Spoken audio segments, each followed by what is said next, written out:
It felt good. I don't know, it was really scary at first. I had a lot of help from Tony and Jaws, or heard them talk about it a bunch of times. Their tip was literally just to do nothing.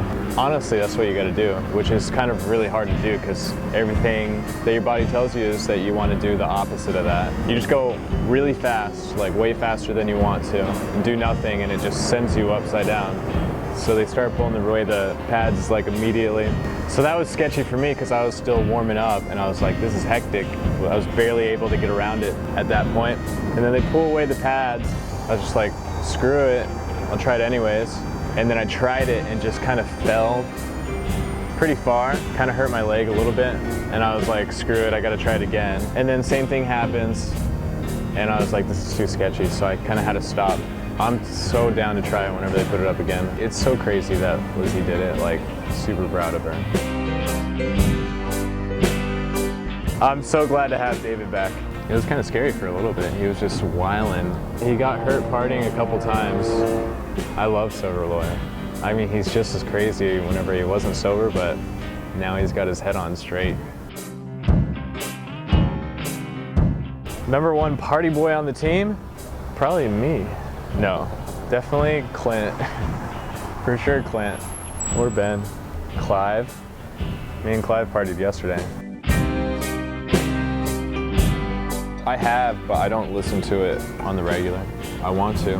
I heard about the, Josh Wilson one? They can't be sick if they're on Birdhouse all the time. The whole Birdhouse team is pretty dust, man. Yeah, Clint's our boy, though. I fuck with Clive Dixon, man. His denial, his style is the worst. Like, he's crazy. He does crazy shit. He's that dude at the session that's like goes around to everyone like, all right, dude, just try it. Like, you know, goes to the filmer, like, yeah, it's like, dude, chill out. This dude's like, just like, keep all their testosterone bottled up for as long as they can, just for King of the Road. So off. Until they get in the van, yeah. Who was that, Josh Wilson? I don't care. I mean, I don't like that they're talking shit on my boys. Dude, to each his own, I guess. Clint and Clive are out there getting insanely gnarly. You gotta get juiced up. I guess some people might just come into it all mellow. Clive, he's gonna be screaming. That's Clive. If you're there with him, you're juiced too, and you're stoked. Like, everybody fucking loves it. They don't actually know him, so they can talk shit on it. I mean, that's what skateboarders do the best, is talking shit. You're gonna hate on everything, so. But I mean, I get it. It's not like East Coast skateboarding or New York City style anything. I mean, just everything about him is crazy. Pierced one nipple. He wears like a fucking bandana around his neck all the time. He's him, he's himself. He's sick. He wants to get all buff like Weck, I think, which is pretty funny.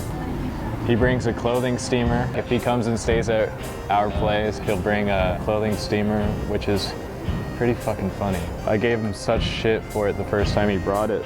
But the funny thing is, now every once in a while I'm like, hey, do you got that clothing steamer? Like, my shirts are all wrinkly, man. I have no idea, because I probably drank way more and can't remember. I've seen him put some down. Well, he's just like always responsible. Oh, that was fine. It didn't really hurt. It was just annoying, actually. I had to go to the stupid fucking hospital. I tried to just stitch it up myself. I shaved part of my head and got butterfly bandages, but it wouldn't keep it shut, and it just kept bleeding. Actually, the worst part of it is I tore my MCL right before that happened. Like, right before the contest started, I was doing a trick on the spine, caught my leg on the spine, and I heard it rip. It sounded like paper, like literally right after that, the contest started. And I got up and I was like, okay, well, my knee feels fine right now. I tore my meniscus before.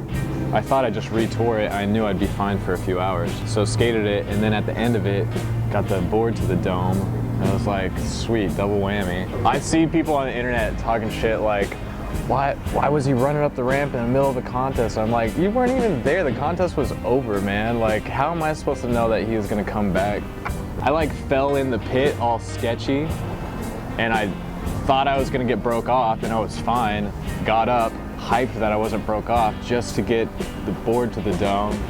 there's blood in my eyes and I was like kind of out of it, but it wasn't really, it didn't hurt that bad.